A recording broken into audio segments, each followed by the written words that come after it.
صباح الخير يا جماعة. النهاردة 5 رمضان، كل سنة وانتم طيبين. عايز أتكلم عن النادي الإسماعيلي. اللي معرفش يفوز النهاردة برضو على زد، ما حافظش على فوزه يعني. دلوقتي 3 نكتة بعد الماتش، هي مش نكتة، هي حقيقة يعني، إن مجلس إدارة النادي الإسماعيلي قرر تعيين كابتن تامر مصطفى مدير فني. طب ما حمزة الجمل موجود وابننا ومجربينه سنتين ونجح في الإبقاء على الفريق. لا، ما ينفعش. هما يعني والله العظيم انا بقعد اضحك على الخزي اللي حاسس بيه المهندس نصر ابو الحسن ومجلس ادارته وكابتن علي ابو جريشه وكابتن حسني عبد ربه. الخزي اللي حاسين بيه انه مش عارفين يجيبوا حد ينقذ النادي بعيد عن حمزه الجمل. طب يعني حاولوا ان شاء الله ربنا يكرم، المصلحه واحده يعني.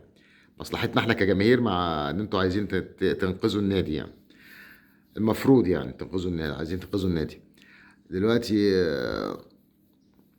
لما نجحش كابتن تامر مصطفى، خشوا على عبد الحميد بسيوني، بعد كده عماد النحاس، بعد كده طارق العشري، بعد كده حلمي طولان، بعد كده بالمره مجدي عبد العاطي. لفوا على كل مدربين انديه الدوري. ها، ابعدوا عن حمزه جمل خالص. لا لا لا، حمزه جمل ده كخه.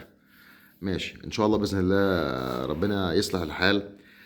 وبرضه في الاخر انا نفسي والله ننزل درجه تانية يعني، عشان لما ننزل درجه تانية خفافيش الظلام اللي لازقه في وش النادي الاسماعيلي هتبعد عنه، عشان ما فيش سبوبه ومصلحه، خلاص درجه تانية وبتاع.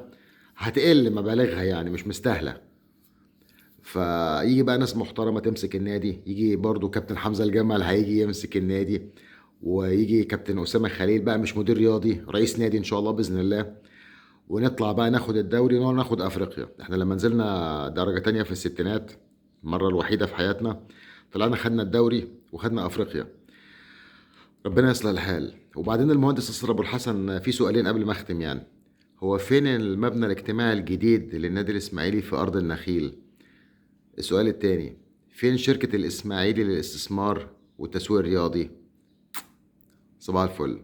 ربنا يصلح حال النادي الاسماعيلي ويبعد عننا خفافيش الظلام. السلام عليكم.